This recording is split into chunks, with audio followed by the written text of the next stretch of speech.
Ever since the last post about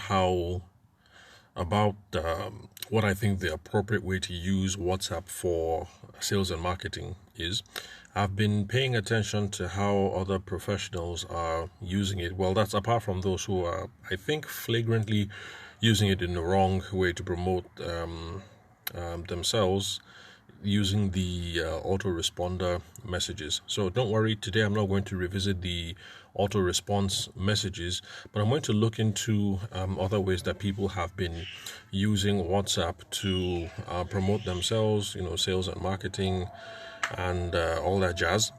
And I have, well, as usual, strong recommendations about what can be done related to certain aspects of promoting yourself on WhatsApp, and that is for those who prefer to promote their goods or services using WhatsApp groups. But before we get to the groups, the good news.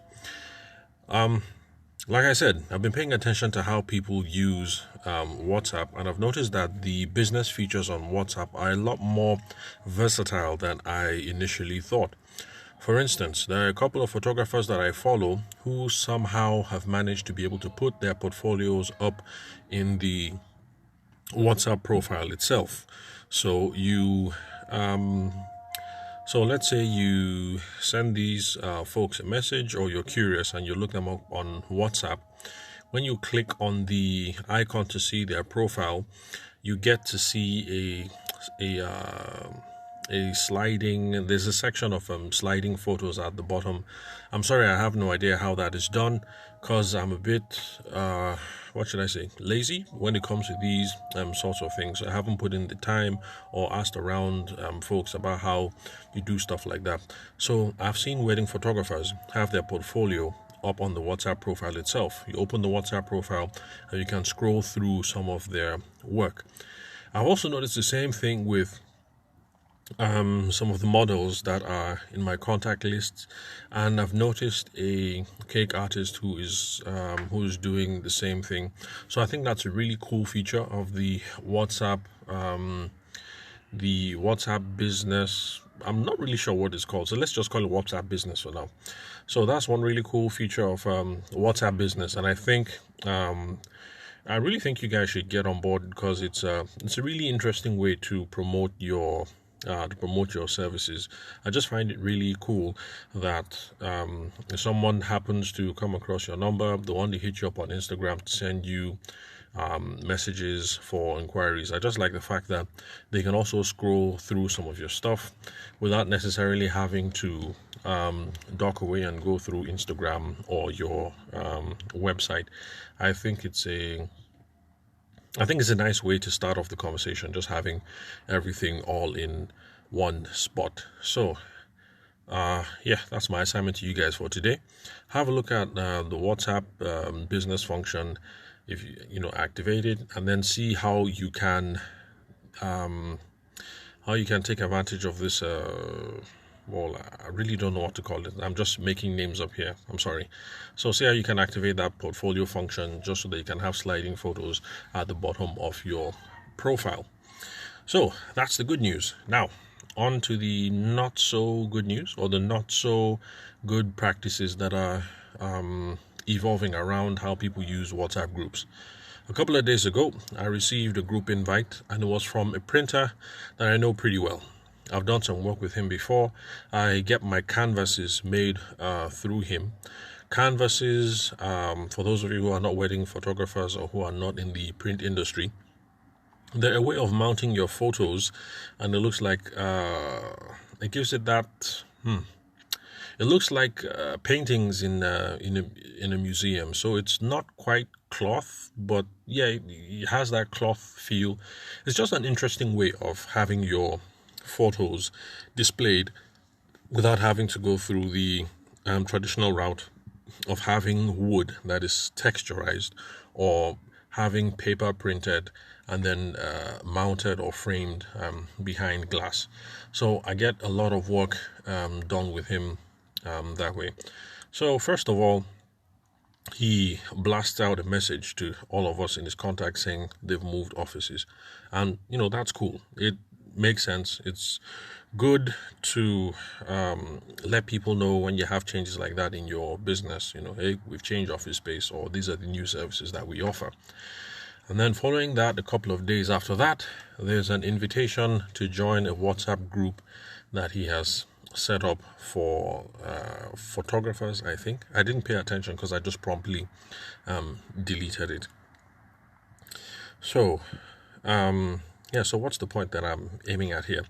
Now, because these things can be done easily, that you can just blanket and broadcast the message out to everyone in your contact groups, doesn't necessarily mean that you should.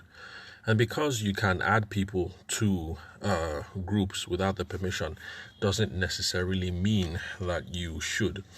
Because the whole point of marketing or sales, personal selling, promotion, whatever it is you want to call it, is we're also trying to build some goodwill in the whole process when we try to get people on board with our business, and we just try to make positive impressions with our brand. And so if you're that pesky person who is always sending out broadcast messages or inviting people to join WhatsApp groups unsolicited, I don't think that is a good idea. So, wedding industry professionals, here is something that we can learn from people in other industries that can apply to us. Now, in the business-to-business space, that is when businesses, let's say in the corporate space. In the corporate space, some practices have evolved where if you're going to blanket messages, broadcast messages, you send them broadcast to specific contact lists that you have already tailored ahead of time. So, let's say this fellow were to send these blanket messages. Now, this is not what I am advising, but it will make things a whole lot better, because let's just assume that I wasn't a photographer. Let's assume that I am, some random person that he met at a networking event. I would be receiving all these broadcast messages that he's sending as well, change of venue and stuff like that. And might not be necessary. It might not be, beneficial to me. So what you could do ahead of time is to build up contact lists. So in his case, he's a printer. So maybe all the photographers that he has worked with in the past will be put together in one contact group, and photographers that he knows in general but he hasn't worked with in the past can be in another group. Now, the whole point of this is that you're going to be able to tailor your messages much more effectively. So for the folks who you haven't worked with before, I guess the typical broadcast would be permissible if you don't want to waste time tailoring anything. But then you can have much more personalized messages to the photographers who you've worked with in the past. Assuming you are this printer who prints for wedding photographers and who makes souvenirs for wedding planners. Oh yes, that's another thing. You can also sequester off wedding planners in a contact list so that not everybody's receiving the same message. So, assuming that the photographers that he's worked with before are sequestered into one group, and then the wedding planners he's worked together are sequestered in another group. Since these are people he's done business with in the past, he'll be able to start off the messaging by saying, thank you for all the business that we did together in 2019. In order to serve you guys better, we're moving to a new corporate headspace, blah, blah, blah, blah, located close to CBN Junction, blah, blah, blah, Abuja, as well as our new this, and that, to help you get the best of your prints as you deliver to your wedding photography clients. So let's say that's the kind of message that the photographers would receive. So you see, it's something much more tailored. It's still a broadcast, but it's a little bit more tailored than the generic broadcast that you send out to everybody on your phone saying, hear ye, we have moved. So this one is is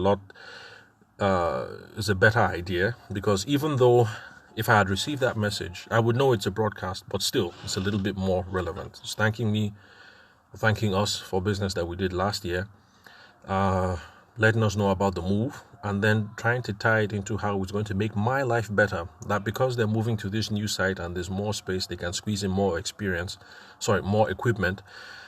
they're going to be able to deliver a whole lot more stuff that can make me give my clients a better experience. And it will be the same for wedding planners as well. Thank you very much for the business that you brought our way in 2019. We look forward to continuing to do business with you in 2020 and 2021. In order to serve you guys better, we're moving to a bigger location. We can now fit in more machines to crank out those souvenirs that you guys love. And, looking forward to more business with you. We're having a house opening at so and so date. Feel free to come by and see what we have.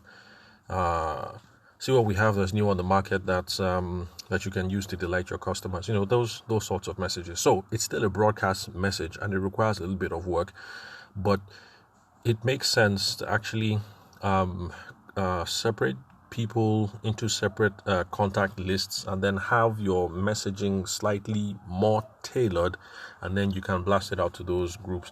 As a general rule, the more tailoring that you can do, the better. So that's it about broadcast messaging. The reason why I bring this up is because as disciples of sales and personal selling, we know that all the messaging that we're supposed to send to people should be personalized and should be relevant to them. There's no point in bugging people with irrelevant stuff, because we're not moving the ball along, and we're just creating negative brand impressions that, quite frankly, we can do without. Now, regarding the WhatsApp groups, there's something that has been around in other business. Also in business to business space. That's the corporate space where people talk about permission marketing, and I think that that's something that we in the wedding industry should also take on board. So if you're going to sign up people to your WhatsApp groups or to your email lists or whatever, at least get their permission first. On the email side, when you just take all the email addresses, because with these modern phones that we have, we can get to put in all sorts of information. That's when we get people's contacts, especially if we have a look at their LinkedIn. We can get their email address, house address, blah, blah, blah, all sorts of things. So it's quite easy for people to just sign people up to an email list, just throw them into an email list, even though they haven't sought permission first. You shouldn't do that, because you're creating negative brand impressions and you're just being a pest. In fact, I'm not sure about the situation in Nigeria, but in America and in the European Union, there's already legislation that prohibits this kind of practices. So it's against the law in those parts of the world for you to just take someone's email address and then just slam them into your email list. So let's not wait for it to become illegal in Nigeria. Let's just do it as best practices. Besides, think about it. Who is going to be the easier prospect to convert, the easier person to move along to the sale? Is it the random person that you've just thrown into your sales funnel, or the person who gave you permission up front that, you know what, let me know every time you have new products, new services, new whatever. So let's say you're a cake artist and people have given you permission that, please, the next time you're running a class on how to do sugar icing or whatever, please let me know. Those people are going to be easier to convert than you just trying to sign me up on a WhatsApp group, me, the wedding photographer that you barely know, that you haven't spoken to in the last 3 years, but you just do it just because that function is available on WhatsApp group.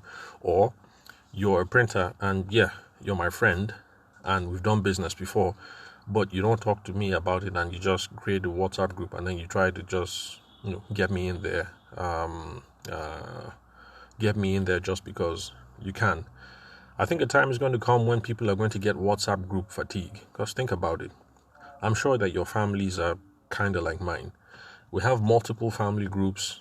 So the family groups of those who are descended from my grandmother, another one that traces our lineage through my grandfather, another one that traces our lineage through one of the matriarchs, our great-grandmother, and there are multiple groups all over the place, and each time the tactic is the same. Of course, when we add in university groups, okay, like in my case, I went to OAU and I studied law there. So there's the OAU group, and then that's the general one. Then there's the law group, the general one. Then there's the law group for my particular set. Then there's the law group for the chambers, and on and on and on. And people are just trying to add you onto all kinds of WhatsApp groups. So it's going to get to a point where people have WhatsApp fatigue. Okay, so I guess I'm rambling on for too long. But bottom line is, seek people's permission first. It's not going to cost you anything after you have sequestered people into separate contact lists to send out these slightly personalized broadcast messages. So for the photographers that you have worked with before, assuming you're a printer like this guy, you send out the broadcast message that goes only to them. Thank you for being a regular customer in 2019 and for the business we've done together so far in 2020. In order to serve you guys better, I'm thinking of creating this WhatsApp group where I can send you guys discount codes and promos, and to let you guys know when we have new products that we're rolling out at the store and stuff like that. So yes, it's a broadcast message, but you've tried to seek our permission upfront, and then it seems to be relevant. So of course, the photographers who love you and who've been doing business with you and who would genuinely like to know what's up and what's new in the market, they'll hit you back and they'll say, sure, sign me up. And then you sign them up. And it would be better for you to take that approach and have only 10 people sign up, but 10 people who you know are genuinely interested in your offering, than to just send it out to the 4,000 people on your in your contact list on your phone. You send it out to 4,000 people, and then within the first week, 3,099 of them remove themselves, and then the remaining people that are left mute the messages or don't participate, and things of that nature. So it's not about the number, it's about how engaged the people are in the process. So the summary: take advantage of the portfolio function if you can. See how you can get that WhatsApp business profile, spice it up, put your portfolio up there. Make sure that your messages are tailored and personalized. If you still want to go the broadcast route, then you can sort that out by just sectioning off people into specific audiences. So for this printer in question, you would have wedding planners sectioned off, wedding photographers sectioned off, and then further wedding photographers that you work with routinely versus wedding photographers that you haven't done some work with, but you kind of know them. And the same thing with the wedding planners, and then on and on and on, assuming that you're a printer and coming up with this sort of campaign. So these are the ways that I think we can use WhatsApp much more effectively for business purposes. But overall, remember, we're trying to avoid negative brand impressions, and it's not about how many people that you have in the funnel. It's about how engaged those people are. So don't blanket 4,000 people. I think I've done a good job. I blanketed 4,000 people. If you take this approach and you get in 10 people in the group, but 10 people who are engaged and 10 people who actually are looking forward to that information, you could get some good business out of it rather than just spamming people. So thank you very much, guys, for listening to the Sales for the Nigerian Wedding Industry podcast. I'm your host, Abuja-based wedding photographer, Tabishima Ayede. You can hit me up on email as usual, ayede.taver@gmail.com. And for those of you who are listening to this podcast using the Anchor app, there's a messaging function there where you can send me audio messages. So send in your questions, and if I think they're real relevant and spicy, I will have them as part of the future podcasts when we are dealing with those questions. So thank you very much, guys, for listening. I'll catch you on the next episode.